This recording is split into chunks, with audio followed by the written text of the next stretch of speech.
আজকে আমরা পদার্থবিজ্ঞানের সপ্তম অধ্যায় অর্থাৎ শব্দ তরঙ্গ এই অধ্যায়টা নিয়ে আজকে আলোচনা করব। তো এই ক্লাসটা আমরা মানে এই অধ্যায়টাকে টোটাল ৩টা ক্লাসের মাধ্যমে শেষ করার চেষ্টা করব।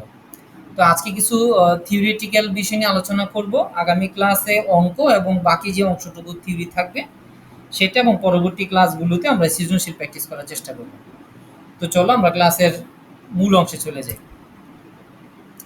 এখানে একটু ভালো করে একটা অ্যানিমেশনের মতো এখানে দেখা যাচ্ছে, একটু ভালো করে খেয়াল করো। দেখো যে এখানে একটা,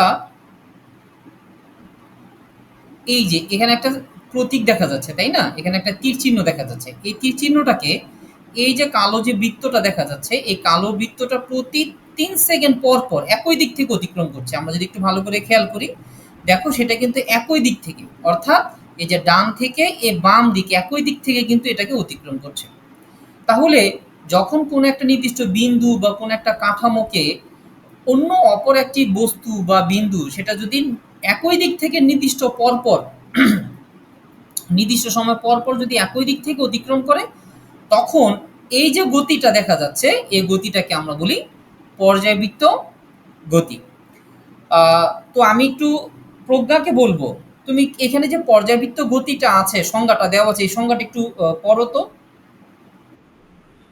গতিশীল বস্তুকণার গতি যদি এমন হয় যে এটি এর গতিপথের কোনো নির্দিষ্ট বিন্দুকে নির্দিষ্ট সময় পরপর একই দিক থেকে অতিক্রম করে, তাহলে সে গতিকে পর্যায়বৃত্ত গতি বলে। তারপর এ গতি বৃত্তাকার, উপবৃত্তাকার, সরলরৈখিক বা আরো জটিল হতে পারে। ওকে, তাহলে আমরা যে অ্যানিমেশনটা কি স্পষ্ট দেখতে পাচ্ছি যে এখানে একটা কালো মানে বস্তু সেটা কি করছে, এই যে তীর চিহ্নটা আছে দেখো, এটাকে কিন্তু নির্দিষ্ট সময় পর পর এবং একই দিক থেকে, অর্থাৎ এখানে দেখো এই যে ডান দিক থেকে এসে বাম দিক থেকে মানে অতিক্রম করছে, অর্থাৎ একই দিক থেকে যে অতিক্রম করছে। সুতরাং আমরা বলতে পারি এই যে কালো যে বস্তুটা, এই কালো বস্তুটার গতি হচ্ছে একটি পর্যায়বৃত্ত গতি। তাহলে এই গতিটা কি হতে পারে? বৃত্তাকার হতে পারে। যেমন দেখো এখানে একটা বৃত্তাকার পথে পরিভ্রমণ করছে, সুতরাং এটা একটা বৃত্তাকার পথে পর্যাবৃত্ত গতি সম্পন্ন হচ্ছে। এটা উপবৃত্তাকার হতে পারে, যেমনটা হচ্ছে আমাদের যদি দেখি আমাদের পৃথিবী যে তার কক্ষপথে পরিভ্রমণ করছে, সেটা কিন্তু সম্পূর্ণ বৃত্তাকার পথ না, হ্যাঁ, এটা উপবৃত্তাকার পথ। তাহলে এই উপবৃত্তাকারও হতে পারে, এছাড়া সরলরৈখিক হতে পারে, যেমন সরল দোলকের গতি, আমরা সেগুলো নিয়ে আলোচনা করব।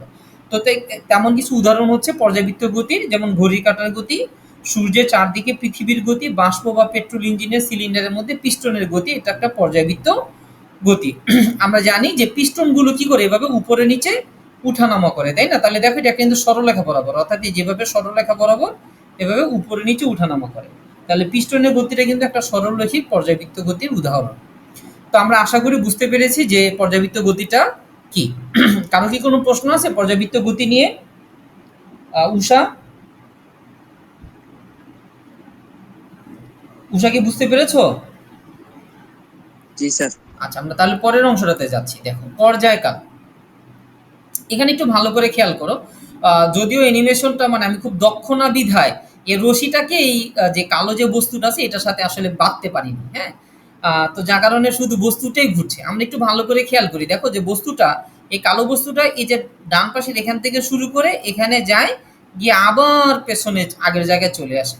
তাহলে এই যে এখান থেকে যাত্রা শুরু করে সে আবার পূর্বের জায়গায় গিয়ে মানে এক জায়গায় গিয়ে যে আবার আগের জায়গায় ফেরত আসছে, এই ফেরত আসার সময়টুকু হচ্ছে তার দোলনকাল বা পর্যায়কাল। অর্থাৎ সে একটি সম্পূর্ণ দোলন, অর্থাৎ এই যে সে কি করছে, এর ডান দিক থেকে প্রথমে বাম দিকে যাচ্ছে, বাম দিক থেকে আবার ডান দিকে আসছে। তাহলে এইটা হচ্ছে একটা দোলন বা একটি পর্যায় বা একটি ঘূর্ণন। আর একটি দোলন, একটি পর্যায় বা একটি কম্পন সম্পন্ন করতে তার যতটুকু সময় লাগছে, এই সময়টুকুকে বলা হচ্ছে পর্যায়কাল। যেমন এখানে এই বস্তুটা এখান থেকে গিয়ে আবার আগের জায়গায় ফেরত আসতে তার ৩ সেকেন্ডের মতো সময় লেগেছে, অর্থাৎ আমি যে অ্যানিমেশনটা দিয়েছি ওখানে ৩ সেকেন্ডের মতো সময় দিয়েছি। সুতরাং আমরা বলতে পারি এক্ষেত্রে তার পর্যায়কাল হচ্ছে ৩ সেকেন্ড। তাহলে আমরা একটু উষার কাছ থেকে একটু শুনবো যে উষা, তুমি একটু পর্যায়কালের সংজ্ঞাটা একটু পড়ো। পর্যাবৃত্ত গতিসম্পন্ন কোনো কণা যে নির্দিষ্ট সময় পর পর কোনো নির্দিষ্ট বিন্দুকে নির্দিষ্ট দিক দিয়ে অতিক্রম করে সেই সময়কে পর্যায়কাল বলে। আমরা কি বুঝতে পেরেছি পর্যায়কালের সংজ্ঞাটা?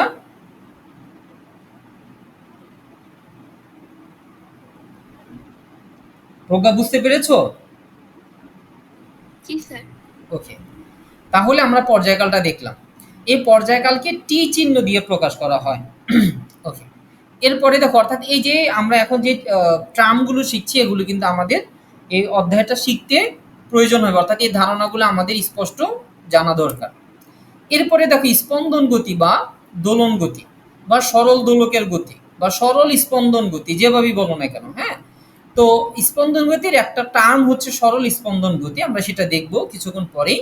এখন স্পন্দন গতিটা কি? দেখো, স্পন্দন গতি কিন্তু একটা পর্যায়বৃত্ত গতি। স্পন্দন গতিটা কিন্তু একটা পর্যায়বৃত্ত গতি, তবে এটা ঠিক যে সকল পর্যায়বৃত্ত গতি কিন্তু স্পন্দন গতি নয়। যেমন এখানে যে এই যে কালো যে বলটা, এই কালো বলের যে গতিটা আমরা দেখতে পাচ্ছি, এটা হচ্ছে একটি স্পন্দন গতি প্লাস একটা পর্যায়বৃত্ত গতি। কিন্তু আমরা যদি বলি যে পৃথিবী সূর্যের চারপাশে যে ঘুরছে, সেটা কিন্তু শুধুমাত্র পর্যায়বৃত্ত গতি, সেটাকে স্পন্দন গতি বলা যাবে না। স্পন্দন গতি মানে অগ্রপশ্চাৎ, অর্থাৎ ধরো এখান থেকে সে যাত্রা শুরু করেছে, এখানে যাবে, গিয়ে আবার সে পিছনে আসবে। ঠিক আছে, এই যে গতিটা, অর্থাৎ একবার সামনে গেল, মানে অগ্রভাগের দিকে গেল, আবার সে পশ্চাৎ ভাগের দিকে আসলো। তাহলে এই যে অগ্রপশ্চাতের যে গতিটা, এটাকে বলা হচ্ছে স্পন্দন গতি।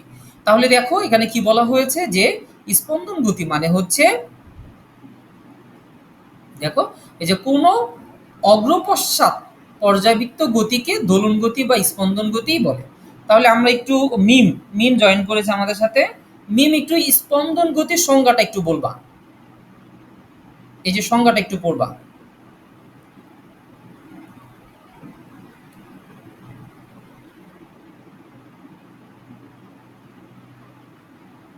আচ্ছা, মিম মনে হয় শুনতে পাচ্ছেন আমাকে, প্রজ্ঞা বলো, প্রজ্ঞা পড়ো সংজ্ঞাটা। পর্যায়বৃত্ত গতিসম্পন্ন কোনো বস্তু যদি পর্যায়কালের অর্ধেক সময় কোনো নির্দিষ্ট দিকে এবং বাকি অর্ধেক সময় একই পথে তার বিপরীত দিকে চলে, তবে এর গতিকে স্পন্দন গতি বলে। ওকে, থ্যাংক ইউ, থামো। তাহলে দেখো এই যে পর্যায়কাল, অর্থাৎ এখান থেকে এখানে গিয়ে আবার যে পিছনে আসে, এটাকে কি বলা হচ্ছে? পর্যায়কাল বলা হচ্ছে, তাই না? তাহলে দেখো পর্যায়কালের অর্ধেক সময় একদিকে যাচ্ছে এবং বাকি অর্ধেক সময় কিন্তু পিছন দিকে আসে। এই কথাটাই বলছে যে পর্যাবৃত্ত গতিসম্পন্ন কোনো বস্তু যদি পর্যায়কালের অর্ধেক সময় কোনো নির্দিষ্ট দিকে এবং বাকি অর্ধেক সময় কি আসবে? বিপরীত দিকে যদি আসে বা চলে, তখন ওই গতিটাকে বলা হচ্ছে স্পন্দন গতি। যেমন হচ্ছে এখানে আমরা দেখতে পাচ্ছি যে সরল দোলকের গতি, এটা কি একটা সরল দোলকের গতি। এছাড়া কম্পনশীল সুর শলাকার গতি, গিটারের তারের গতি। দেখবা গিটারের, যারা গিটার বাজিয়েছো বা গিটার দেখেছো, আমরা যদি গিটারের তারকে মানে ইয়ে করি, কোনো কিছু দিয়ে আঘাত করি, তাহলে সেটা কিন্তু উপরে নিচে উঠানামা করে, তাই না? তাহলে একটা সময় তার দোলনকালের অর্ধেক সময় উপরের দিকে এবং বাকি অর্ধেক সময় নিচের দিকে সে উঠানামা করে। তাহলে আমরা বলতে পারি এই ক্ষেত্রে অর্থাৎ গিটারের যে তারের যে গতিটা, সেটা হচ্ছে একটা স্পন্দন গতি। আচ্ছা, এরপরে দেখো সরল স্পন্দন গতি। এই যে সরল স্পন্দন গতি বা সরল দোলন গতি বা সরল দোলন গতি, তাহলে এইটা কি? এটা হচ্ছে যে এই যে আমরা একটু আগে যেটা দেখে আসলাম, অর্থাৎ স্পন্দন গতি যেটা দেখে আসলাম, এইটারই কিন্তু একটি ফর্ম, অর্থাৎ এটা একটা সরল পথে যাবে। আমরা যদি একটু ভালো করে খেয়াল করি, তাহলে দেখব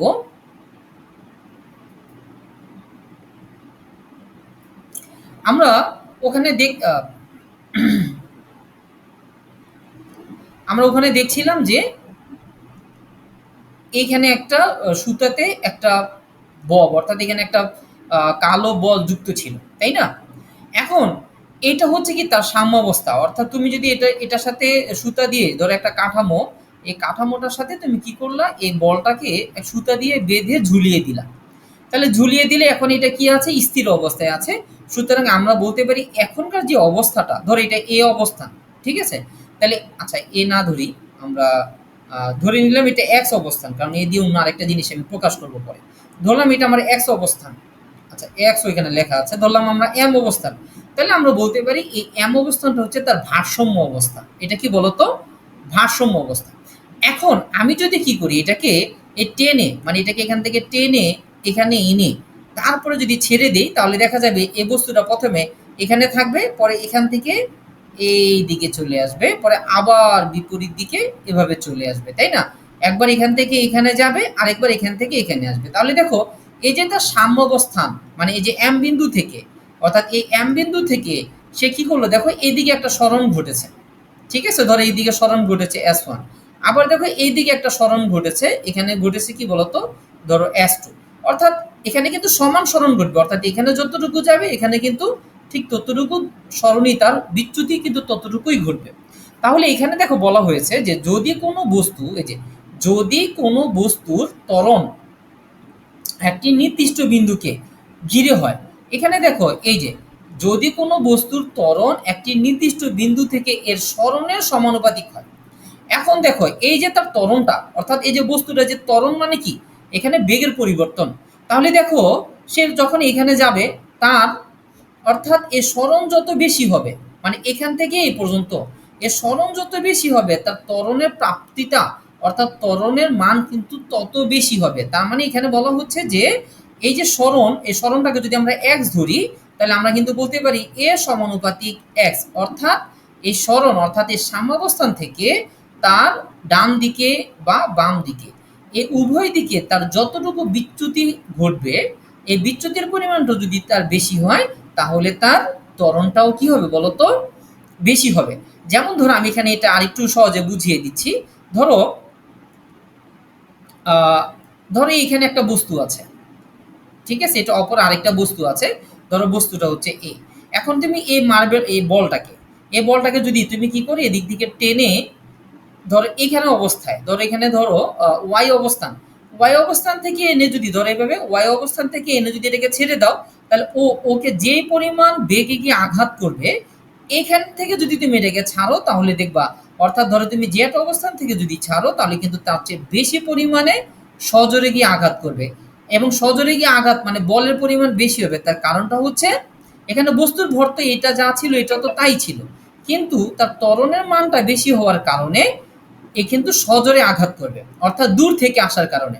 তাহলে আমরা এখানেই বুঝতে পারছি যে এখানে সরণ যত বেশি হচ্ছে এর ত্বরণ তত বেশি হচ্ছে, দ্যাট মিনস এই বস্তু দ্বারা এই যে এ বস্তুটা আছে তার উপরে আঘাতকৃত বলের পরিমাণটাও কিন্তু বেশি হচ্ছে। তাহলে আমরা এটাকে বলতে পারি যে কোনো বস্তুর ত্বরণ একটি নির্দিষ্ট বিন্দু থেকে, অর্থাৎ ধরো এই বিন্দু থেকে এর সরণের সমানুপাতিক, অর্থাৎ এখানে সরণ যত বেশি হবে তার ত্বরণটাও তত বেশি হবে, এবং সর্বদা ওই বিন্দু অভিমুখী হয়, অর্থাৎ এই যে এখান থেকে এই বিন্দু অভিমুখী হয়। তাহলে এখানে বন্ধু হবে না, এখানে হবে আসলে বস্তু, এখানে বস্তু হবে। বস্তুর এই গতিকে সরল দোলন গতি বা সরল স্পন্দন গতি বলে। আশা করি সবাই বুঝতে পেরেছো। প্রজ্ঞা, সংজ্ঞাটা কি বুঝতে পেরেছো? সরল স্পন্দন গতিটা কি, না আরেকবার বুঝাবো? জি স্যার, আরেকবার বুঝে একটু ভালো হতো। আচ্ছা ঠিক আছে, তাহলে আমরা আরেকটু সংজ্ঞাটা বোঝানোর আগে আমি আরেকটু জিনিস এখানে একটু বলে নিই। ধরো এই সুতাতে এখানে একটা বস্তু আছে, ঠিক আছে, ধরো এখানে আরেকটা বস্তু, আচ্ছা ধরো এখানে কে দাঁড়িয়ে আছে, ধরো মনে করি এখানে একজন মানুষ দাঁড়িয়ে আছে, ধরো এখানে একজন মানুষ দাঁড়িয়ে আছে, মন মেজার করে দাঁড়িয়ে আছে। এখন তুমি কি করলা, এই যে এখানে এই বস্তুটা কিন্তু এখানে এইভাবে সাম অবস্থায় ছিল, এখন তুমি কি করলে এটাকে এবার টান দিলা, টান দিয়ে এখানে নিয়ে গেলা, ওকে। এখন টান দিয়ে এখানে গেলে এখান থেকে তুমি ছেড়ে দিলা, এখান থেকে ছেড়ে দিলা, কতটুকু দূরে নিয়ে গেলা, ধরো মনে করো 2 মিটার দূর থেকে এটাকে ছেড়ে দিলা, তাহলে এই লোকটার মাথায় গিয়ে এখানে আঘাত করবে না বলো তো প্রজ্ঞা, আঘাত করবে? জি স্যার। আঘাত করবে।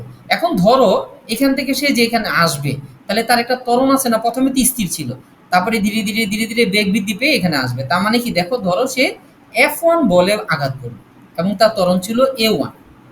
এখন এই বস্তুটাকে তুমি ধরো এটা ছিল এ বিন্দু, এ বিন্দু থেকে আঘাত করার কারণে তার এখানে গিয়ে আঘাতটা পড়েছে, সে একটা ব্যথা পেয়েছে, মানে একটা বলে আঘাত করেছে। এখন যদি এটা এখান থেকে ছাড়া হয়, এই বস্তুটাকে বি অবস্থান থেকে ছাড়া হয়, এখন বলো তো এ লোকটা এ অবস্থান থেকে বলটা ছাড়ার কারণে বেশি ব্যথা পাবে, না বি অবস্থান থেকে বলটা ছেড়ে দেওয়ার কারণে বেশি ব্যথা পাবে? এই অবস্থান থেকে ছাড়লে বেশি। এই অবস্থান থেকে ছাড়ার কারণে না, বি অবস্থান থেকে। বি অবস্থান থেকে ছাড়ার কারণে। কেন, দেখো তো বস্তুর ভর কিন্তু ফিক্সড, তাই না? বস্তুর ভর কিন্তু ফিক্সড, কিন্তু এই যে এর মান, তার মানে কি এই যে ত্বরণ, এ অবস্থানে ত্বরণ কম, এই যে দূরত্ব কম, এজন্য বেগের ত্বরণটাও কম, কিন্তু বি অবস্থানে এই বস্তু মানে ব্যক্তির মাথা থেকে বি অবস্থান দূরত্ব বেশি বিধায় সেখানে ত্বরণটাও বেশি হয়েছে। তাই বি অবস্থান থেকে এই বলটাকে যদি আমি ছেড়ে দেই তাহলে এই ব্যক্তির মাথায় এসে পড়বে এবং ব্যক্তিটা অনেক সজোরে ব্যথা পাবে, তাই না? তার মানে আমরা এখানে বলতে পারি F2 এখানে MA2, অর্থাৎ ধরে এখান থেকে A2 ত্বরণ ছিল। তার মানে আমরা দেখতে পাচ্ছি কি এই যে সাম্যাবস্থা থেকে বা নির্দিষ্ট বিন্দু থেকে বা সাম্যাবস্থা থেকে এই যে বস্তুটা আছে এই বস্তুটার সরণ যত বেশি হবে মানে বিচ্যুতি যত বেশি হবে, দূরত্ব যত বেশি হবে, সরণ যত বেশি হবে, এই বস্তুটার ত্বরণও তত বেশি হবে। আর ত্বরণ বেশি হওয়ার কারণে কিন্তু সে তাকে বেশি জোরে আঘাত করেছে। বুঝতে পেরেছো জি স্যার। উষা? স্যার সরণের সমানুপাতিক জিনিসটা বুঝিনি। হ্যাঁ, এটা আসতেছি। তা এই সরণের সমানুপাতিক যেমন বলা হচ্ছে, এই যে এক্স যদি বাড়ে ত্বরণও বাড়বে। দেখো আগে এক্স ছিল ধরো 2 মিটার, এখন এক্স হচ্ছে 5 মিটার। তাহলে আগে যতটুকু ত্বরণ হতো 2 মিটারের কারণে এখন কিন্তু 5 মিটারের কারণে তার ত্বরণ কিন্তু বেড়ে যাবে। এটি বলা হচ্ছে সমানুপাতিক সম্পর্ক, মানে সমান অনুপাতে বাড়তে থাকবে। যেমনটাই যেখানে বলা হয়েছে দেখো, এ হচ্ছে ত্বরণ, এক্স হচ্ছে কি বলতো সরণ। তাহলে এ সমানুপাতিক মাইনাস এক্স, মাইনাস কেন আসছে আমি সেটা বলছি। তার মানে এখন এই যে সমানুপাতিক চিহ্নটাকে যদি উঠিয়ে দিই তাহলে আমরা এখানে একটা ধ্রুবক ব্যবহার করছি, দেখো কে। তাহলে আমরা এখানে কি ব্যবহার করছি, a equals to minus minus k x, কেটা ব্যবহার করছি। এই যে মাইনাস চিহ্নটা ব্যবহার করছি এইটা কারণটা কি, এই কারণটা কি, এই মাইনাসটা ব্যবহার করার কারণটা হচ্ছে তার দিকটাকে বোঝানোর জন্য। অর্থাৎ এখানটাতে দেখো এই যে বস্তুটা আমরা এখানে নিয়ে গিয়েছিলাম, তাই না? এখন এখান থেকে সে এই মাইনাস চিহ্ন দ্বারা বোঝাচ্ছে যে সর্বদা, অর্থাৎ সরণ যেদিকে ঘটেছে, সরণ ঘটেছে কিন্তু দেখো এইদিকে। তাহলে বস্তুটার বল কাজ করছে কোন দিকে, প্রত্যয়নী বল কাজ করছে এই দিকে, অর্থাৎ ভারসাম্য বিন্দুর দিকে। অর্থাৎ বস্তুর সরণ যেদিকে ঘটে কিন্তু বস্তুটা ফিরে আসতে চায় তার বিপরীত দিকে। আর এই সম্পর্কটাকে বোঝানোর জন্য এখানে মাইনাস চিহ্নটা ব্যবহার করা হয়েছে। তাহলে সমানুপাতিক চিহ্নটাকে উঠিয়ে আমরা কে ব্যবহার করছি, এই কেটাকে বলা হচ্ছে বল ধ্রুবক। কেটাকে কি বলা হচ্ছে, বল ধ্রুবক। ধরো কে এর বিভিন্ন মান হতে পারে, হ্যাঁ, কে এর মান সেটা কোন মাধ্যমের উপরে, মানে কোন মাধ্যমে এ বস্তুটা ঘুরছে সেটার উপরে ডিপেন্ড করবে। তারপরে হচ্ছে যে বস্তুর মানে উপাদান, তারপর হচ্ছে যেটার সাথে তুমি এটাকে ঝুলিয়ে দিবা মানে ঝোলন, হ্যাঁ, এই সবগুলোর উপরে ডিপেন্ড করবে কে এর মানটা, মানে ঝোলন মানে বল ধ্রুবকটা। ঠিক আছে? তাহলে আমরা বলতে পারি এই যে দেখো এই যে এ সমান আমরা কি পাচ্ছি, তাহলে এ সমান পাচ্ছি মাইনাস কে এক্স। এখন আমরা আরেকটা জিনিস জানি, দেখো এফ সমান কি বলতো এম এ। এটা আমরা বলের একটা অধ্যায় থেকে জানি যে বলের সূত্রে F equals to M A. কিন্তু এম তো বস্তুর ভর তো ধ্রুবক, এম কি পরিবর্তন হয় বলো? এম কিন্তু পরিবর্তন হয় না। একটা নির্দিষ্ট বস্তুর ভর সর্বদা ধ্রুব থাকে। তাহলে আমরা এখানে বলতে পারি এফ সমানুপাতিক এ, অর্থাৎ বল আবার ত্বরণের সমানুপাতিক। তাহলে আমরা আলটিমেটলি কি বলতে পারি, যেহেতু বল ত্বরণের সমানুপাতিক তার মানে আমরা বলতে পারি বল কিন্তু এর সরণেরও সমানুপাতিক, অর্থাৎ এফ সমানুপাতিক মাইনাস এক্স। আর এই সমানুপাতিক চিহ্নটাকে উঠিয়ে দেই তাহলে আমরা বলতে পারি F equals to minus k x. এই সূত্রটা তোমাদের বইয়ে আছে। ঠিক আছে? এখানে রবার্ট হুক একজন বিজ্ঞানী, তো তিনি এই যে সরল মানে স্পন্দন গতি, সরল স্পন্দন গতির ধারণাটাকে পূর্ণাঙ্গভাবে ব্যাখ্যা করতে সক্ষম হন এবং তিনি কিন্তু এই সূত্রটার অবতারণা করেন। তাহলে আমাদের এই যে সূত্রটা অর্থাৎ F equals to minus k x, এই সূত্রটা কিন্তু আমাদের ভালো করে মনে রাখা লাগবে। ঠিক আছে? এই সূত্রটা দিয়ে আমাদের অঙ্ক করতে হবে এবং পরীক্ষার প্রশ্ন আসে। আশা করি সরল স্পন্দন গতি সবাই বুঝতে পেরেছ। উষা? জি স্যার বুঝছি। প্রজ্ঞা? জি স্যার, বুঝছি। আচ্ছা, এরপরে দেখো তো সরল দোলন গতি সম্পর্কে যে মানে বিভিন্ন যে রাশিগুলো রয়েছে যেগুলো আমাদের জানা লাগবে, যেমনটা হচ্ছে পূর্ণ স্পন্দন। স্পন্দন মানে হচ্ছে কম্পন বলতে পারো।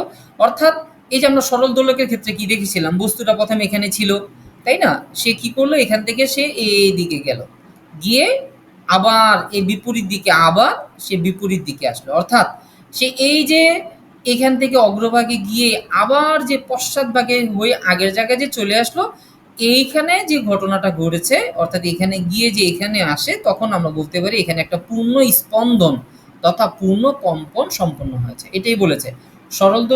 সরল দোলন গতির ক্ষেত্রে একটি সম্পূর্ণ অগ্র-পশ্চাৎ গতিকে পূর্ণ স্পন্দন বা দোলন গতি বলে।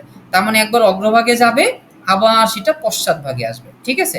তাহলে অগ্রভাগে এবং এই পশ্চাৎভাগের গতিকে, এই দুইটা গতিকে একত্রে বলা হবে পূর্ণ স্পন্দন। তারপরে দেখো পর্যায়কাল আমি কিছুক্ষণ আগে আলোচনা করেছি। এই যে একটা পূর্ণ স্পন্দন সম্পূর্ণ করতে, অর্থাৎ এই যে সে কি করবে, এখান থেকে যাত্রা শুরু করে সে এখানে যাবে, গিয়ে আবার ওখান থেকে যে পেছনে আবার আগের জায়গায় ফেরত আসবে, তাই না? এই যে একবার যে অগ্রভাগে গেল আবার যে পশ্চাৎভাগে আসলো, এইটুকু যেতে এবং এই পেছন দিকে আসতে তার যতটুকু সময় লাগবে ততটুকু হচ্ছে তার পর্যায়কাল। অর্থাৎ যেমন আমরা পিছনে একটা অ্যানিমেশন দেখেছিলাম, এই যে দেখো অ্যানিমেশনগুলো, তাই না? এই অ্যানিমেশনটা তাহলে একবার এখান থেকে যাত্রা শুরু করে সে এখানে যাচ্ছে আবার পেছনে আসছে, তাহলে এখানে আসতে তার টোটাল 3 সেকেন্ড সময় লাগছে এখানে। সুতরাং এই ক্ষেত্রে আমরা বলতে পারি এই বস্তুটার পর্যায়কাল হচ্ছে 3 সেকেন্ড। অর্থাৎ একটি পূর্ণ স্পন্দন বা কম্পন সম্পন্ন করতে যতটুকু সময় লাগে ততটুকু হচ্ছে পর্যায়কাল বা দোলনকাল। এটাকে বড় হাতে টি দিয়ে প্রকাশ করা হয়। কম্পাঙ্ক একক সময়ে যতগুলো পূর্ণ দোলন সম্পন্ন করে। আমরা যদি পিছনে এই যে যেই অ্যানিমেশনটা দেখতে পাচ্ছি, এই অ্যানিমেশনটাতে আমরা দেখতে পাচ্ছি যে এখানে 3 সেকেন্ডে 3 সেকেন্ডে সে দোলন সম্পন্ন করছে কয়টা? প্রজ্ঞা বলো তো এখানে কয়টা দোলন সম্পন্ন করছে? একটা। একটা দোলন সম্পন্ন করছে। গুড। তাহলে আমরা বলতে পারি এখানে একটা দোলন সম্পন্ন করছে বা একটি কম্পন সম্পন্ন করছে। তাহলে 1 সেকেন্ডে করছে কয়টা? তাহলে 1/3, তাই না? তাহলে এই যে 1/3 তৈরি করছে, এইটাই হচ্ছে তার কি বলতো কম্পাঙ্ক। তার মানেটা হচ্ছে যে 1 সেকেন্ডে মানে একক সময় 1 সেকেন্ডে সে যতগুলো পূর্ণ কম্পন সম্পন্ন করে তাকে ওই বস্তুর কম্পাঙ্ক বলে। তাহলে আমরা কম্পাঙ্ক ধারণাটাও বুঝতে পারলাম। কম্পাঙ্কের এককে হার্জ হিসেবে ধরা হয়। ঠিক আছে? এই যে এইচ জেড হার্জ এককে মানে পরিমাপ করা হয়। যেমন আমি যদি বলি 20 হার্জ, তার মানে বুঝতে হবে সেই ওই বস্তুটা 1 সেকেন্ডে, যেমন ধরো আমি যদি বলি এই যে এই বস্তুটার কম্পাঙ্ক হচ্ছে 20 হার্জ, মানে এফ সমান 20 হার্জ, তার মানে বুঝতে হবে আমাকে এই বস্তুটা 1 সেকেন্ডে এখানে একবার যাবে এখানে একবার, অর্থাৎ এভাবে 20 বার সে একটা পূর্ণ কম্পন সম্পন্ন করতে পারবে বা দোলন সম্পন্ন করতে পারবে।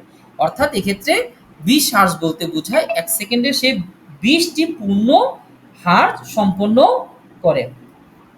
আচ্ছা, কি বলছে? আচ্ছা, তোমরা কি আমার কথা শুনতে পাচ্ছ না? জি স্যার। ও আচ্ছা, আমি শুনতে পাই নাই কিন্তু এখন আচ্ছা। ওকে। তাহলে কি আমরা কম্পাঙ্কটা বুঝতে পেরেছি? কম্পাঙ্ক জিনিসটা কি? জি। গুড। এরপরে দেখো, এরপরে হচ্ছে বিস্তার। ঠিক আছে?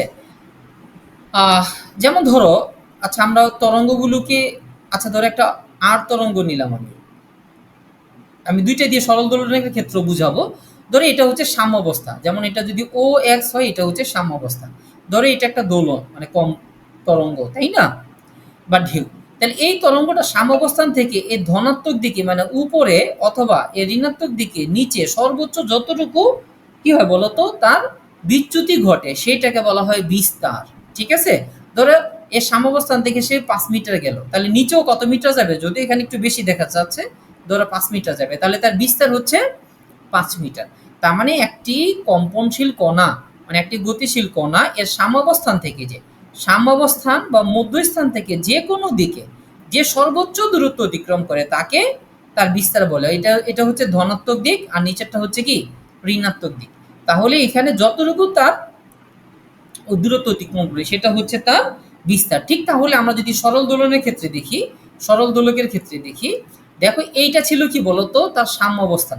আমি কি করলাম এখান থেকে ধরো 3 মিটার দূরে নিয়ে আমি এখানে এটাকে ছেড়ে দিলাম, তাহলে সাম্য অবস্থান সে থেকে সে কতটুকু দূরে অবস্থান করলো? 3 মিটার তার বিচ্যুতি ঘটেছে। সুতরাং এই 3 মিটার হচ্ছে তার বিস্তার। বিস্তারটা কি সবাই বুঝতে পেরেছি? মিম? জি স্যার। গুড। হ্যাঁ, বুঝতে পেরেছি। এরপরে দেখো দশা।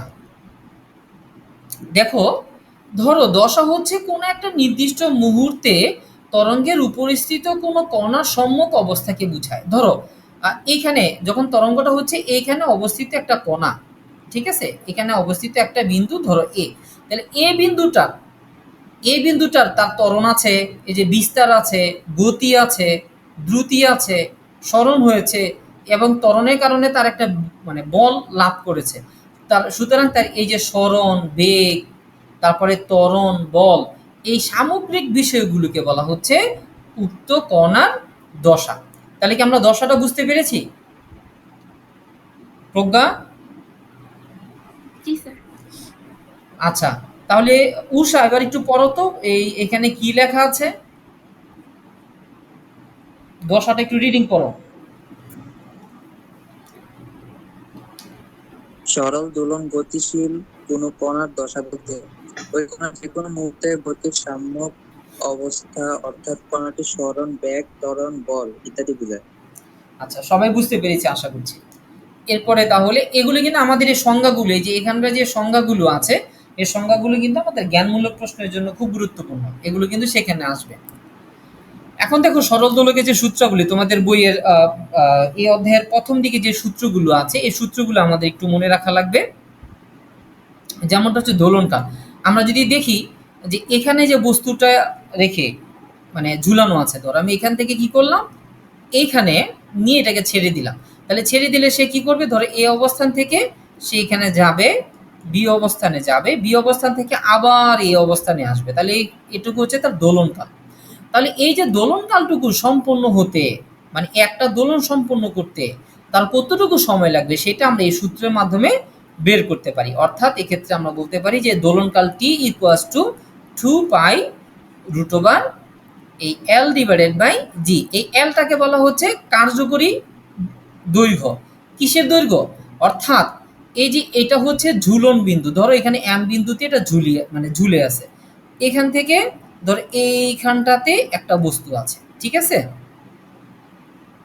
তাহলে এইখান থেকে এইটুকু হচ্ছে সুতার দৈর্ঘ্য এল, আর এখান থেকে এটুকু হচ্ছে এই যে বস্তুটা, এই বস্তুটাকে বলা হয় বি, মানে বব, ঠিক আছে, এ ববের ব্যাসার্ধ, না আরটা হচ্ছে ববের ব্যাসার্ধ। তার মানে এই যে ঝুলন বিন্দু, এটা হচ্ছে ঝুলন বিন্দু, ঝুলন বিন্দু। এই ঝুলন বিন্দু থেকে এই যে ধরো ভার কেন্দ্র, এটা ধরো ও, ঠিক আছে, অর্থাৎ যে বস্তুটা দিব ওই বস্তুটা ভার কেন্দ্র। এই ঝুলন বিন্দু থেকে এই ভার কেন্দ্র পর্যন্ত যে দূরত্ব, এই দূরত্বটাকে বলা হচ্ছে কার্যকরী দূরত্ব। এটাকে বড় হাতের এল দিয়ে প্রকাশ, মানে সরি কার্যকরী দৈর্ঘ্য, এটাকে বড় হাতের এল দিয়ে প্রকাশ করা হয়। এই এল এর মান হচ্ছে ছোট হাতের এল ডিভাইডেড বাই আর। এই এল হচ্ছে সুতার দৈর্ঘ্য, সুতার দৈর্ঘ্য, আর আরটা হচ্ছে ওই যে বৃত্তাকার যে বস্তুটা তুমি নিবা বা গোলাকার যে বস্তুটা নিবা সে ববের ব্যাসার্ধ, ববের ব্যাসার্ধ।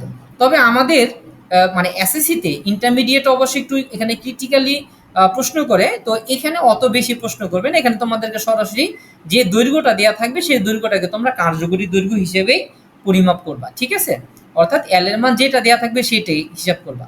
তাহলে আর যেটা হচ্ছে অভিকর্ষ ত্বরণ, এটা তো আমরা জানি। এই সূত্রটা আমাদের মনে রাখতে হবে, কারণ এটা নিয়ে আমাদের মানে বিভিন্ন ধরনের অঙ্ক করতে হতে পারে। আচ্ছা, এরপরে দেখো আমরা পিছনে যে সূত্রটা দেখলাম যে সরল দোলনের দোলনকাল, যে টি ইকুয়ালস টু যে 2 pi divided root over l divided by g. এখন দেখো এই জি, এই যে বস্তুটা যদি ভূপৃষ্ঠে থাকে, ধর এটা তো পৃথিবী, তাই না, এটাকে পৃথিবী ধরলাম, এই বস্তুটা যদি এখানে থাকে ভূপৃষ্ঠে থাকে, তখন তার জি এর মান হচ্ছে একরকম, তাই না, জি এর মান কত, আমরা এভারেজ মান হিসেবে 9.8 ধরে থাকি। কিন্তু এখন প্রশ্ন হচ্ছে বস্তুটাকে যদি আমি কি করলাম, ভূপৃষ্ঠ থেকে একেবারে 10 মিটার, ধর মনে করো 5 কিলোমিটার উপরে নিয়ে গেলাম, কোথায় নিয়ে গেলাম, এই যে এখান থেকে, তাহলে এখান থেকে এখানে হচ্ছে 5 কিলোমিটার দূরে আমি নিয়ে গেলাম, এই বস্তুটা এখন এখানে থাকবে। আর এটা হচ্ছে পৃথিবীর কেন্দ্র, আমরা জানি পৃথিবীর কেন্দ্র কত বলতো, পৃথিবীর কেন্দ্র হচ্ছে 6400 কিলোমিটার, তার মানে 6.4 ইন্টু 10⁶ মিটার, ঠিক আছে।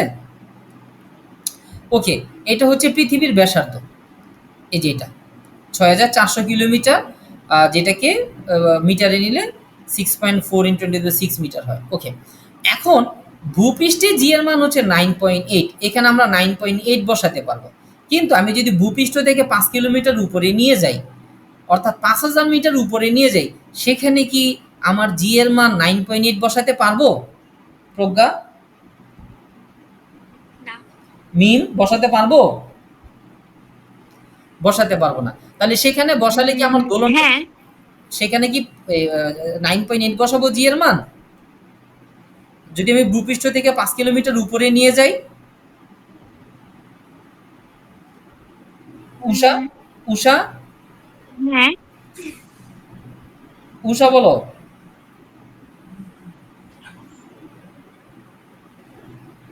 না স্যার, জি এর মান এটা বসানো যাবে না। বসানো যাবে না, কারণ ভূপৃষ্ঠে 5 কিলোমিটার 9.8, ভূপৃষ্ঠ থেকে যদি আমি আরো উপরে যাই জি এর মান কমতে থাকবে না? এখন এখানটা জি এর মানটা কত হবে? তাহলে আমাদের কি করতে হবে, এখানে জি এর মানটা বের করতে হবে, তাই না, নতুন করে। আবার দেখো, তুমি যদি মহাকাশে নিয়ে যাও, ধরো আমরা কি করলাম, এই এই যে মানে বস্তুটাকে আমরা মহাকাশে নিয়ে গেলাম, দেখো মহাকাশের দোলনকাল কত হবে আমরা একটু যদি বের করি, এল ডিভাইডেড বাই জি। এখন কেউ কি বলতে পারো মহাকাশের দোলনকাল কত হবে উষা, প্রজ্ঞা বলো তো। শূন্য। মহাকাশের দোলনকাল শূন্য হবে? উষা বলো। অসংজ্ঞায়িত হতে পারে। অসীম হবে, অসীম, ঠিক আছে, কারণ এখানে তো জি এর মান শূন্য, মহাকাশে জি এর মান শূন্য না। তাহলে কোনো জিনিসকে যদি শূন্য দিয়ে ভাগ করি তাহলে সেটা তো অসংজ্ঞায়িত, মানে ওই যে ইনফিনিটি আসে, তাই না? তার মানে এটা হচ্ছে মহাকাশে যদি তুমি কোনো একটা বস্তুকে নিয়ে যাও তাহলে তার দোলনকাল হবে অসীম, অর্থাৎ সে একটা মানে দোলনকাল সম্পন্ন করতে তার অসীম পরিমাণ সময় লাগবে, কারণ সেখানে জি এর মান একেবারে শূন্য, তাই না? তার মানে আমরা দেখতে পাচ্ছি এই জি এর মান যদি কম হয় তাহলে দোলনকাল কিন্তু বেশি হয়ে যায়, কারণ এই যে কম দিয়ে ভাগ করছো। তার মানে হচ্ছে বিভিন্ন স্থানে এই জি এর মান কিন্তু বিভিন্ন রকম, তাই দোলনকালও কি হবে বলতো, বিভিন্ন রকম হবে। যেমন ধরো একটা পেন্ডুলাম ঘড়ি, ঠিক আছে, ধরো আমরা অনেক সময় দেখবে যে এরকম পেন্ডুলাম ঘড়ি থাকে না, এই যে কথা অনেক বাজতেছে। আচ্ছা, আমরা অনেক সময় দেখি না যে পেন্ডুলাম ঘড়িগুলো কি জানো তোমরা, এভাবে একটা ঘন্টার মতো করে এভাবে ইয়া থাকে দেয়াল ঘড়ির উপরে, পরে এটা এইভাবে এই যে এভাবে এভাবে দুলতে থাকে, দুলতে থাকে। তাহলে এই পেন্ডুলাম ঘড়িকে যদি তুমি মেরু অঞ্চলে নিয়ে যাও তার দোলনকাল হবে একরকম, আবার তুমি যদি বিষুবীয় অঞ্চলে নিয়ে যাও দোলনকাল হবে কি আরেক রকম, কারণ বিষুবীয় অঞ্চলে জি এর মান কম, আবার মেরু অঞ্চলে কিন্তু জি এর মান বেশি। ঠিক একইভাবে এটাকে যদি তুমি আবার চাঁদের দেশে নিয়ে যাও সেখানকার মানে দোলনকাল কিন্তু আবার আরেক রকম হবে। তার মানে হচ্ছে বিভিন্ন স্থানে আমাদেরকে এই দোলনকাল বের করতে হলে অবশ্যই সেই স্থানের অভিকর্ষ স্তরণ তথা জি এর মান জানতে হবে। তো সেই স্থানে জি এর মান বের করার জন্য আমরা একটা সূত্র ব্যবহার করব। ধরো তুমি এখানে হচ্ছে এটা হচ্ছে পৃথিবী, এ হচ্ছে পৃথিবীর কেন্দ্র, পৃথিবীর কেন্দ্র থেকে ভূপৃষ্ঠের দূরত্ব হচ্ছে আর, এবং তুমি এই ভূপৃষ্ঠর ধরো এ বিন্দু থেকে এ বস্তুটাকে কি করলাম, ধরো এইচ মিটার মানে এইচ উচ্চতায় বি বিন্দুতে নিয়ে গেলাম। এখন বি বিন্দুতে বস্তু দোলনকাল তুমি বের করতে চাও, তাহলে দোলনকাল বের করতে হলে তোমাকে কি করতে হবে, এই যে L divided by G B, অর্থাৎ বি বিন্দুতে জি বাই করতে হবে। তো এই জি বাই বাই করার যে একটা সূত্র আমরা করব, সূত্রটা হচ্ছে এ পৃথিবীর r divided by r plus minus h whole square into পৃথিবীর জি।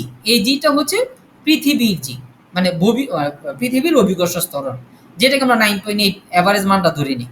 এখন এখানে আমরা কখন প্লাস ব্যবহার করব বা কখন মাইনাস ব্যবহার করব মনে রাখবা, ভূপৃষ্ঠ থেকে যদি তুমি উপরের দিকে যাও, ভূপৃষ্ঠ থেকে যদি উপরের দিকে যাও তাহলে এখানে তুমি প্লাস ব্যবহার করবা, আর ভূপৃষ্ঠ থেকে যদি নিচের দিকে আসো তাহলে এখানে কি ব্যবহার করবো বলতো, মাইনাস ব্যবহার করবা। আমরা কি সূত্রটা বুঝতে পেরেছি প্রজ্ঞা? জি স্যার। উষা তুমি কি বুঝতে পেরেছো? জি স্যার। আচ্ছা তাহলে চলো আমরা একটা বের করি, একটা অঙ্ক করি, ছোট্ট একটা অঙ্ক। ধরো এটা হচ্ছে পৃথিবী, ঠিক আছে, এটা হচ্ছে পৃথিবীর কেন্দ্র, পৃথিবীর কেন্দ্র ও, এটা হচ্ছে পৃথিবীর ভূপৃষ্ঠ এ। এখন আমি বললাম এই পৃথিবীর ভূপৃষ্ঠ থেকে ধরো মনে করো 3 কিলোমিটার, 3 কিলোমিটার ভিতরে, এই যে পৃথিবীর ভূপৃষ্ঠ থেকে ধরো 3 কিলোমিটার ভিতরে জি এর মান কত হবে? এখানে জি এর মান কত হবে এটা বের করো তো দেখি, কে পারে? আমার কাছে ক্যালকুলেটর কিন্তু নাই, তোমরাই বের করবা। পৃথিবীর ব্যাসার্ধটা আমি বলে দিলাম, পৃথিবীর ব্যাসার্ধ হচ্ছে ৬,৪০০ কিলোমিটার, ঠিক আছে?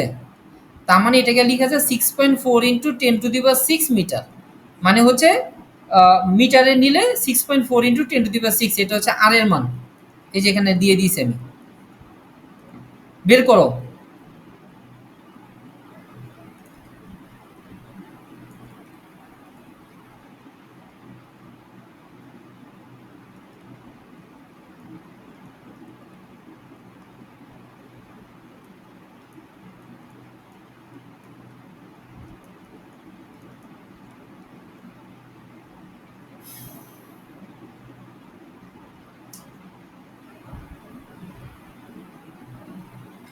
করতে পেরেছো?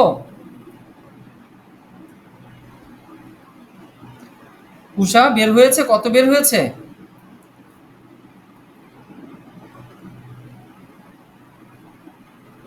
স্যার 9.8। 9.8 এমএস ইনভার্স 2 আসে, তাই তো? ওদিকে অন্য কার কে আসে? হ্যাঁ, সিনথিয়া, এটাই আছে। এটাই আসে। সিনথিয়া, আমু, করতে পেরেছো? হ্যাঁ, আমার তো আসে যে 9 8 তারপর 5টা শূন্য। 9.8 আসে অন্য না? 98 দিয়ে 5টা শূন্য আসে মা? 5টা শূন্য। আমু, আপনার মনে হয় কোথাও ভুল হইছে। আচ্ছা ঠিক আছে, আবার একটু ভালো করে চেষ্টা করবে, ঠিক আছে? হয়ে যাবে। আচ্ছা তাহলে আমরা এখানে দেখতে পাচ্ছি, দেখো এই যে ভূপৃষ্ঠ থেকে, মানে এই যে এখানে কি সম্পূর্ণ মান বসানো ঠিক হয়েছে তোমাদের? মানে এটাই আসে ঠিক মতো বসানোর পরে? আচ্ছা, তাহলে এখানে দেখো ভূপৃষ্ঠ থেকে 3 কিলোমিটার নিচে মানে গভীরে, তাহলে সেই সি বিন্দুতে জি এর মান হচ্ছে কত? 9.8 এমএস ইনভার্স 2। তাহলে এখানে আমরা দোলনকালটাও কিন্তু বের করে ফেলতে পারবো, তাই না? এখন আমি আরেকটা প্রশ্ন তোমাদেরকে দিলাম যে ভূপৃষ্ঠ থেকে, ধরো এটা হচ্ছে ভূপৃষ্ঠ, পৃথিবীর ভূপৃষ্ঠ, এই পৃথিবীর ভূপৃষ্ঠ থেকে 10 কিলোমিটার উপরে, 10 কিলোমিটার উপরে ধরো এটা হচ্ছে এ বিন্দু, তাহলে এ বিন্দুতে জি এর মান কত? এখানকার জি এর মান কত? এটা একটু বের করো সবাই।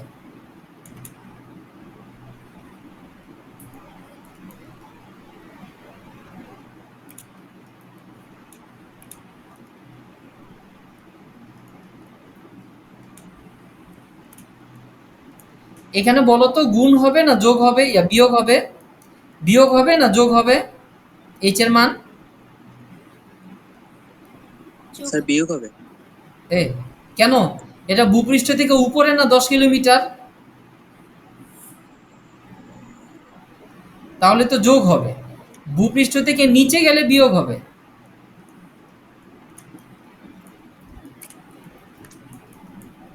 নাইন পয়েন্ট এইট স্যার এটাও 9.8। হ্যাঁ, সবই কি 9.8 আসবে নাকি? কি করতে কি বল? 9.769 মানে হ্যাঁ, এটার কাছে 9.769। 9। ওই যে তুমি ছোট মান নিলে হবে না তো, ওই যে ও একবার পর্যন্ত নিয়ে নিছে তো, যে 6 কে এখানে 7 দিয়ে দিছে, এরকম করলে হবে না, একটু বড় করে নিতে, মানে অনেকগুলো মান নিতে হবে, নিখুঁত মান নিতে হবে। কারণটা হচ্ছে এখানে যদি তুমি মানে মূল মানের সমান চলে আসে, ধরো এখানেও তুমি বলতেছো 9.8, এইখানে কি 9.8 হবে? অবশ্যই না, তাই না? তার চেয়ে অনেক কম হবে, কিছুটা হলেও কম হবে। এজন্য এখানে নিখুঁত মান নিতে হবে। উষা, বুঝতে পেরেছো? স্যার সিনথিয়া, করতে পেরেছি? জি, কত আসছে? 9.769। আচ্ছা, গুড। তাহলে আমাদেরকে এভাবে জি প্রাইমের মান বাই করতে হবে। এখন আমাদেরকে যদি বলে এ বিন্দুতে দোলনকাল বের করো কোনো সরল দোলকের, তাহলে এখন আমরা সূত্রটা ব্যবহার করবো কি, 2 পাই। আর ধরো বস্তুটার ওই যে সুতার যে দৈর্ঘ্য, ঠিক আছে, সুতার দৈর্ঘ্য ধরো মনে করো 2 মিটার, এই যে এল এর মান কত? 2 মিটার। আর এখানে জি এ, তাহলে এখানে মানগুলো বসিয়ে দিবা। এই যে 2 পাই মানে 2 × 3.1 বাই করো তো, এটা দেখি কারো হয়। এই এল এর মান হচ্ছে 2 মিটার, আর জি এর মান কিন্তু তোমরা বের করেছে যে 9.769, ঠিক আছে? এই অনুযায়ী বের করো দোলনকাল কত হবে।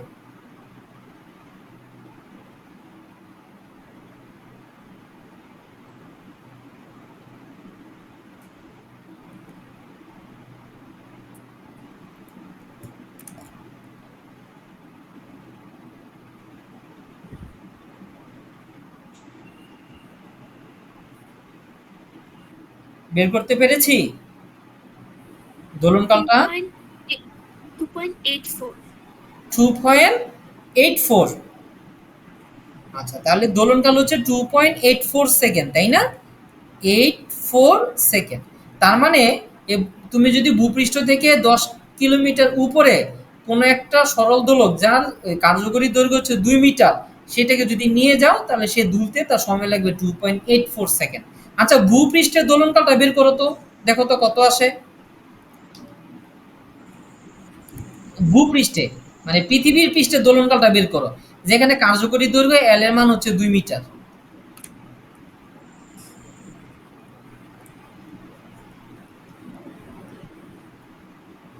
এই সূত্রটা দিয়ে ব্যবহার করবো।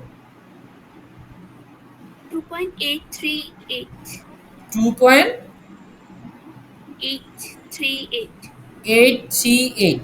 আর আগেরটা ছিল 2.84 সামথিং, তাই না? 8429 আসছে।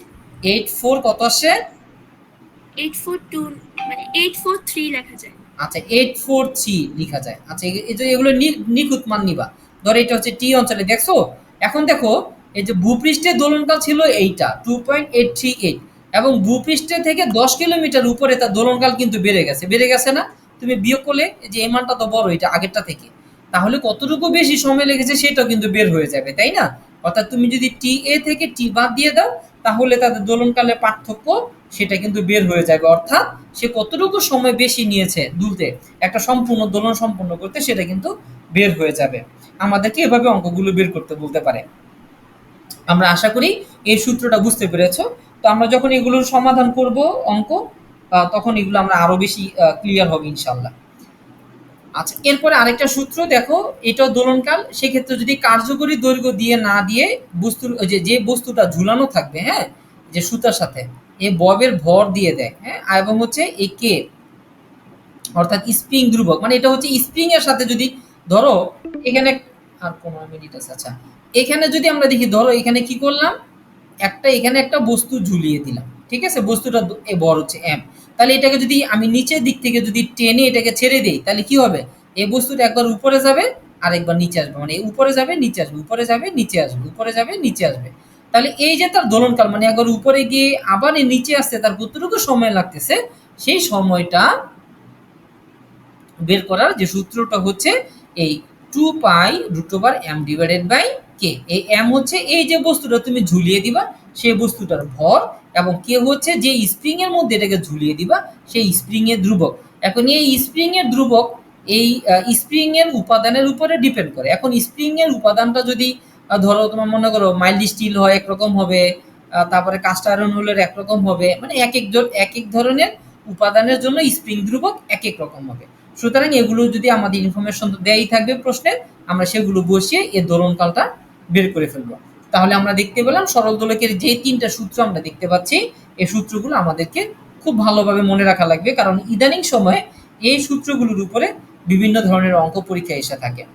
আচ্ছা, এখন দেখো আমাদের যেই মানে এই অধ্যায়টা মানে মূল যে অংশটুকু, তরঙ্গ। তরঙ্গটা কি সিনথিয়া? এখানে একটু রিডিং করবো আমরা, তরঙ্গ সংখ্যাটা এখানে দেওয়া আছে, এখানে একটু রিডিং করি তো। যে পর্যায়বৃত্ত আন্দোলন কোনো জড় মাধ্যমের মধ্য দিয়ে অগ্রসর হয়ে এক স্থান থেকে অন্য স্থানে শক্তি সঞ্চারিত করে কিন্তু মাধ্যমের কণাগুলোকে স্থায়ীভাবে স্থানান্তরিত করে না, তাকে তরঙ্গ বলে। তাহলে আমরা যদি দেখি তরঙ্গটা হচ্ছে একটা পর্যায়বৃত্ত আন্দোলন, তাই না? অর্থাৎ এটা কিন্তু হচ্ছে পর্যায়বৃত্ত গতিরই একটি অংশ হবে, তাই তো? এটা কি করবে না, জড় মাধ্যমের মধ্য দিয়ে অগ্রসর হবে। এটা যান্ত্রিক তরঙ্গ। কিন্তু কিছু তরঙ্গ আছে যেটা জড় মাধ্যমের মানে মাধ্যমের প্রয়োজন হয় না, সে এমনি এমনি চলাচল করতে পারে। যখন সে জড় মাধ্যমের মধ্য দিয়ে যখন সে যাতায়াত করবে, অগ্রসর হবে, তখন এই মাধ্যমের যে কণাগুলো আছে সে মাধ্যমের কণাগুলোকে সে কি করবে না, স্থান পরিবর্তন করবে না, মানে স্থানান্তরিত করবে না। যেমন ধরো ধরো তুমি কি করলা, এখানে একটা লোহা খণ্ড আছে, এখন তুমি এখানে আঘাত করলা লোহার খণ্ডে, এখানে যে এটা দিয়ে যদি তুমি এখানে আঘাত করলে এই জায়গাটাতে, তখন এই আঘাতের কারণে এখানে একটা আন্দোলন, এখানে একটা কম্পন তৈরি হবে। এই কম্পনটা সে কি করবে, কম্পনের কারণে এখানকার যে কণাগুলো আছে সেই কণাগুলো এভাবে অর্থাৎ একবার এখানে আরেকবার এখানে দুলতে থাকবে, কিন্তু সে কিন্তু তার জায়গা থেকে মানে স্থান পরিবর্তন করবে না। যেমন ধরো আমি এখানে এই কণাটাকে এটা বুঝাচ্ছি, তাহলে সে কি করবে, এই যে কণাটা এখান থেকে প্রথমে একবার এখানে যাবে আরেকবার এখানে আসবে, অর্থাৎ এভাবে দুলতে থাকবে।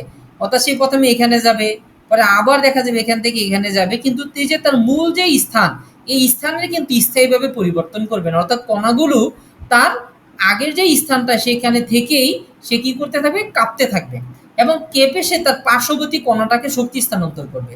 অর্থাৎ এই ক্ষেত্রে আমরা দেখতে পাচ্ছি যে আন্দোলন বা কম্পনগুলো কি করছে, সামনের দিকে অর্থাৎ এই যে এই দিকে অগ্রসর হচ্ছে, কিন্তু যে মাধ্যমের মধ্য দিয়ে অগ্রসর হচ্ছে সেটা হতে পারে পানি, সেটা হতে পারে সেটা হতে পারে তরল পদার্থ, সেটা হতে পারে কঠিন পদার্থ, সেটা হতে পারে বায়বীয় পদার্থ। এই এই যে বায়বীয়, তরল বা কঠিন এই মাধ্যমের কণাগুলোকে তারা স্থায়ীভাবে স্থানান্তরিত করে না, অর্থাৎ স্থায়ীভাবে তাদেরকে পরিবর্তন করে না, কিন্তু শক্তি সঞ্চারিত করে, তাকে আমরা তরঙ্গ বলে থাকবো। যেমন আমি কথা বলছি, এই আমার কথা বলার কারণে আমার মুখ থেকে নিঃসৃত যে বাতাসটা কি করছে, এই আমার মুখের সামনে বাতাসগুলোকে গিয়ে একটা সজোরে আঘাত করছে এবং সেখানে একটা কম্পন সৃষ্টি হচ্ছে, অর্থাৎ সংকুচিত হয়ে যাচ্ছে সামনের বাতাসগুলো। আমরা একটু যদি পরে একটু এই যে এখানটাতে দেখো, ধরো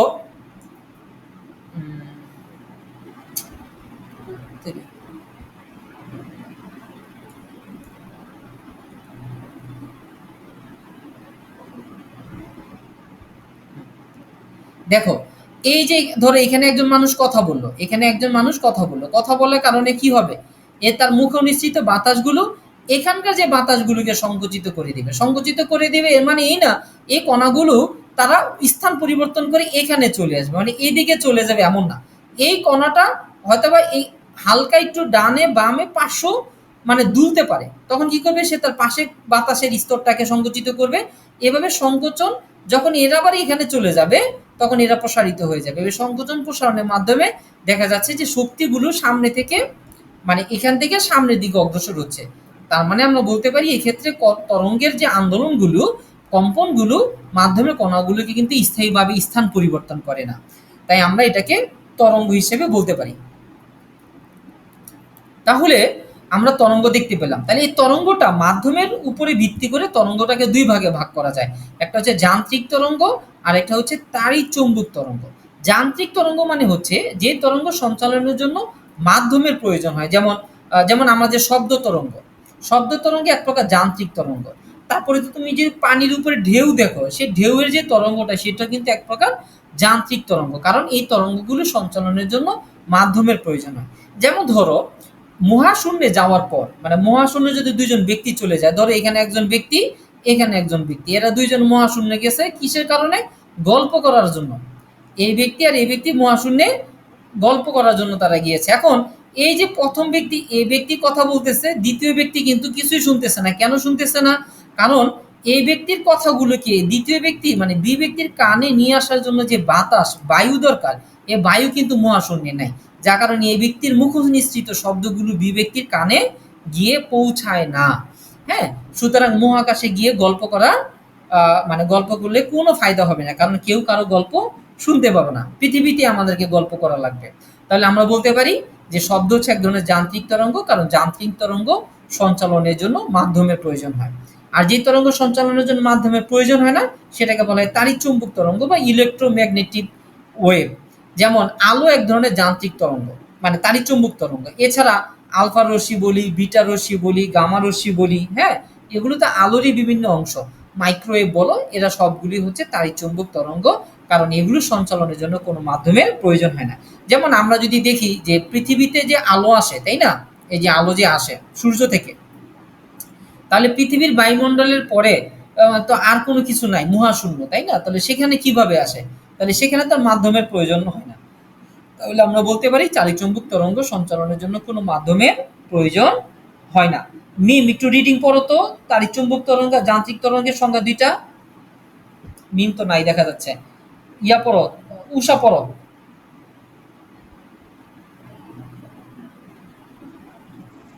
যে তরঙ্গ সঞ্চালনের জন্য মাধ্যমের প্রয়োজন তাকে যান্ত্রিক তরঙ্গ বলে। যেমন শব্দ তরঙ্গ এক প্রকার যান্ত্রিক তরঙ্গ। তাড়িৎ চৌম্বক তরঙ্গ, যে তরঙ্গ সঞ্চালনের জন্য মাধ্যমের প্রয়োজন না তাকে তাড়িৎচুম্বক তরঙ্গ বলে। যেমন আলো এক প্রকার তাড়িৎচুম্বক তরঙ্গ। আচ্ছা, এই তরঙ্গ নিয়ে কি কারো কোনো প্রশ্ন আছে? সিনথিয়া, না, বুঝতে প্রজ্ঞা? পারছি। না স্যার। ওকে। আচ্ছা, এরপরে দেখো এই তরঙ্গের যে বিভিন্ন বৈশিষ্ট্যগুলো, হ্যাঁ, আমরা যদি দেখি তরঙ্গ, আচ্ছা বৈশিষ্ট্যগুলো একটু পড়ি আমরা। প্রথমে ইয়া পড়ো, প্রজ্ঞা পড়ো। এক, তরঙ্গ হলো কম্পনের বিস্তার। তরঙ্গ কোনো কণার মাধ্যমে এক স্থান থেকে অন্য স্থানে কম্পন শক্তি স্থানান্তর করে। ২, তরঙ্গের মাধ্যমে শক্তি স্থানান্তরিত হয়, পদার্থ নয়। তরঙ্গ চলার সময় মাধ্যমের কণাগুলো সামান্য দূরে যায়, কিন্তু স্থায়ীভাবে স্থান পরিবর্তন করে না। ৩, তরঙ্গের বেগ। তরঙ্গের নির্দিষ্ট মাধ্যমে নির্দিষ্ট বেগে চলে। v f × lambda. ল্যামডা। এগুলা পড়বো। হ্যাঁ, হ্যাঁ। ভি দ্বারা কি যেখানে v বোঝায়? হচ্ছে তরঙ্গের বেগ, f হচ্ছে কম্পাঙ্ক, আর ল্যাম্ডা হচ্ছে তরঙ্গ দৈর্ঘ্য। ৪, তরঙ্গ দৈর্ঘ্য ল্যাম্ডা। দ্রুত ক্রমাগত অভ্যুত্থান বা অবনমনের মধ্যবর্তী দূরত্বকে তরঙ্গ দৈর্ঘ্য বলে। গুড। তাহলে এখানে কি এই যে তরঙ্গের যে ৪টা বৈশিষ্ট্য আছে, এই বৈশিষ্ট্যগুলো কি সবাই বুঝতে পেরেছি? সিনথিয়া, কারো কোনো প্রশ্ন আছে? ইতিমধ্যে আমি এগুলো নিয়ে অনেক আলোচনা করে ফেলেছি। না, উষা, তোমার প্রশ্ন? প্রজ্ঞা, তোমার কোনো প্রশ্ন আছে? স্যার, তরঙ্গ দৈর্ঘ্যটা আচ্ছা, আচ্ছা। তরঙ্গ দৈর্ঘ্যটা আমরা একটু পরেই আমি তোমাদেরকে আচ্ছা একটু এখানে দেখিয়ে দিচ্ছি একবার। আচ্ছা, আমি একটু এখানে যাচ্ছি। এইখানে দেখো। এইটা হচ্ছে একটা তরঙ্গ, তাই না? এখানে একটা তরঙ্গ দেখা যাচ্ছে। এখন বলো তো এখানে কয়টা পূর্ণ কম্পন সম্পন্ন হয়েছে? দেখো যে এখান থেকে এখানে গিয়ে এই যে ডি বিন্দুতে আসলো, এখানে কিন্তু একটা পূর্ণ কম্পন সম্পন্ন হয়েছে, ঠিক আছে? তো একটা পূর্ণ কম্পন সম্পন্ন করতে একটা তরঙ্গ মানে এই তরঙ্গস্থিত কোনো কণা যতটুকু দূরত্ব অতিক্রম করে, ধরে যে এখান থেকে এই পর্যন্ত যতটুকু দূরত্ব অতিক্রম করেছে সেটা হচ্ছে তার তরঙ্গ দৈর্ঘ্য। আচ্ছা, আমরা আরেক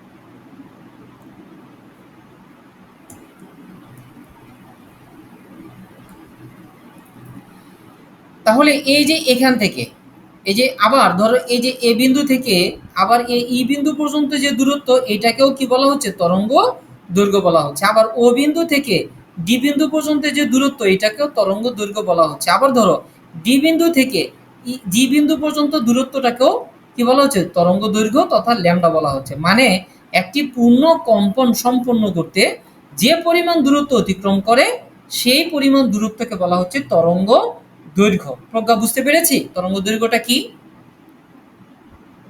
জি স্যার। আচ্ছা, তাহলে আমরা এই বৈশিষ্ট্যগুলো দেখলাম।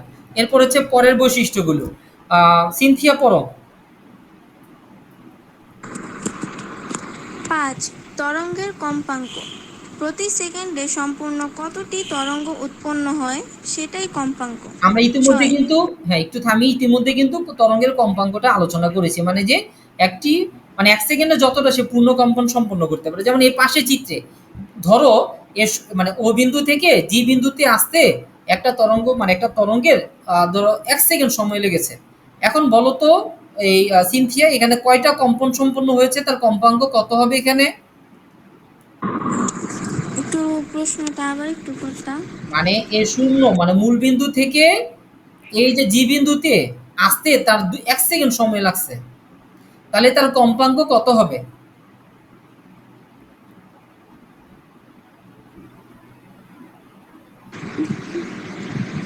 2, হ্যাঁ, না স্যার, এটা তো হ্যাঁ, না, না। ১ সেকেন্ড মানে ২ টা কম্পন সম্পন্ন করছে না?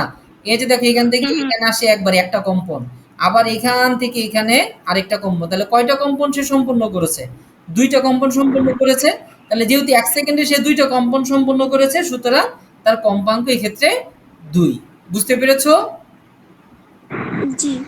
গুড। তাহলে এই কথাটা এখানেই বলা হয়েছে যে প্রতি সেকেন্ডে যতটা পূর্ণ কম্পন সম্পন্ন হয় তাকে কম্পাঙ্ক বলে। এরপরে তরঙ্গের বিস্তৃতি বা প্রশস্ততা, এটা আমরা কিছুক্ষণ আগে আলোচনা করেছিলাম। এই যে দেখো, এটা হচ্ছে ভারসাম্য বিন্দু। ভারসাম্য বিন্দু থেকে সে উপরে অথবা নিচে মানে যে কোনো দিকে, ঠিক আছে, সে যতটুকু বিচ্যুতি লাভ করে এটুকুই হচ্ছে তার বিস্তার, অর্থাৎ মানে যতটুকু বিচ্যুতি লাভ করবে সেটা হচ্ছে তার বিস্তার। এই যেখানে বলছে যে তরঙ্গের বিস্তৃতি বা প্রশস্ততা বা বিস্তার, এটাকে বিস্তারও বলা হয়, ঠিক আছে। আচ্ছা, এরপরে 7 নাম্বারটা। 7. তরঙ্গ প্রতিফলন, প্রতিসরণ ও ব্যতিচার ঘটে। তরঙ্গ কোনো বাধার মুখোমুখি হলে প্রতিফলন ঘটে, ভিন্ন মাধ্যমে প্রবেশ করলে প্রতিসরণ হয় এবং সরু ফাঁক দিয়ে গেলে ব্যতিচার দেখা যায়। আচ্ছা, এই জায়গাটা আমি একটু বলি নেই। যেমন ধরো আমরা কথা বলছি, হ্যাঁ, ধরো কথা বলছি, দেখবা যে মানে বড় হল রুমে গিয়ে যদি কথা বলো, তখন ওই কথা কিন্তু জোরে শোনা যায়, বা একটু বেশি মানে অনেক আরো বেশি বড় হয়ে গেলে সেটা ডাবল মানে 2 বার শোনা যেতে পারে, প্রতিধ্বনি হতে পারে। তার কারণটা হচ্ছে আমাদের মুখ নিঃসৃত শব্দগুলো ওই দূরের কোনো জায়গায় বাধা পেয়ে সে কি করে আবার আমাদের কানে চলে আসে। যেমন ধরো এখানে একজন ব্যক্তি কথা বলতেছে, এখানে একটা পাহাড় আছে, জোরে আওয়াজ করছে, সে শব্দটা এখানে যাবে, গিয়ে যে আবার এখানে ফেরত আসবে। সুতরাং এইটা হচ্ছে প্রতিফলন, ঠিক আছে। এখন যখন আলোর প্রতিফলন, আলো তো এক প্রকার তরঙ্গ, তাই না। আবার দেখো প্রতিসরণ। এখন ধরো এখানে কি হলো যে আহ, এটা একটা ধরো নদী, ঠিক আছে। এখানে এখানে একজন লোক দাঁড়িয়ে আছে পারে, এই যে এখানে নদীর পারে, এখানে একজন লোক আছে দাঁড়িয়ে, আরেকজন লোক এই নদীর পানির নিচে ডুব দিয়ে আছে।